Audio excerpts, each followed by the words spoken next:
Hi, I'm John Reardon and you're watching NWR TV. Ubisoft recently invited us to check out an updated build of Starlink Battle for Atlas on Nintendo Switch. While it's important to note that this still isn't the final build, I was interested to see if we could spot any technical improvements since our last session with the game back at E3. In case you missed our E3 coverage or just need a refresher, Starlink on Nintendo Switch targets 30 frames per second. That being said, the E3 build rarely managed to hold that target. Dips were extremely common, and the game regularly sat at around 27 frames per second for long stretches during planetary exploration.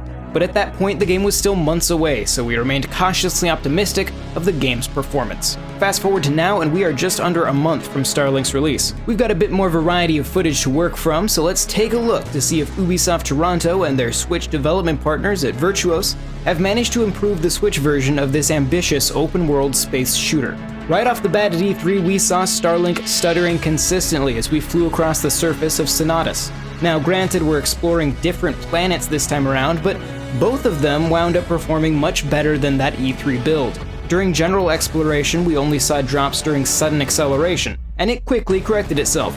The only instant of true significance we saw comes as our ship swoops in low over this structure which is full of enemy troops who immediately start taking shots at us. The combination of the large structure and tons of enemies while we're still actively zooming across the landscape, meaning new assets are still being streamed in, is enough to make the Switch chug for a moment before it regains its footing. In the hour or so of footage we captured from this session, this is by far the worst drop we saw, and it only occurred this one time.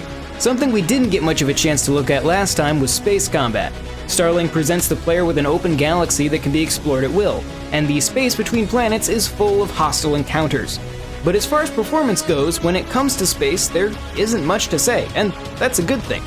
Things hold up great in space, with only the occasional screen-filling effect causing a few dropped frames. This holds up for space exploration as well, which also remains solid. Finally, we got a quick look at the split-screen co-op available in the game.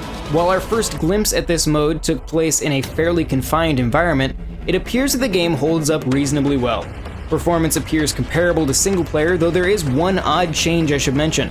The animated avatars of your pilot and others switch over to static images when playing in split-screen. Even when the game cuts to a full-screen cutscene, these character avatars remain stationary. Given that these avatars appear to be pre-rendered videos which are swapped in to reflect dialogue and environmental reaction, it seems odd that they would be paired back in split-screen. It's hard to believe they could have that significant of an effect on performance. Then again, this isn't the final build, so who knows what we may see next month. Anyway, that's all we got for you right now, but keep an eye out for tons more Starlink Battle for Atlas coverage from us leading up to launch and beyond. Of course, the best way to make sure you don't miss any of it is to subscribe to Nintendo World Report TV. For even more, check out NintendoWorldReport.com and join our Discord using the link in the description.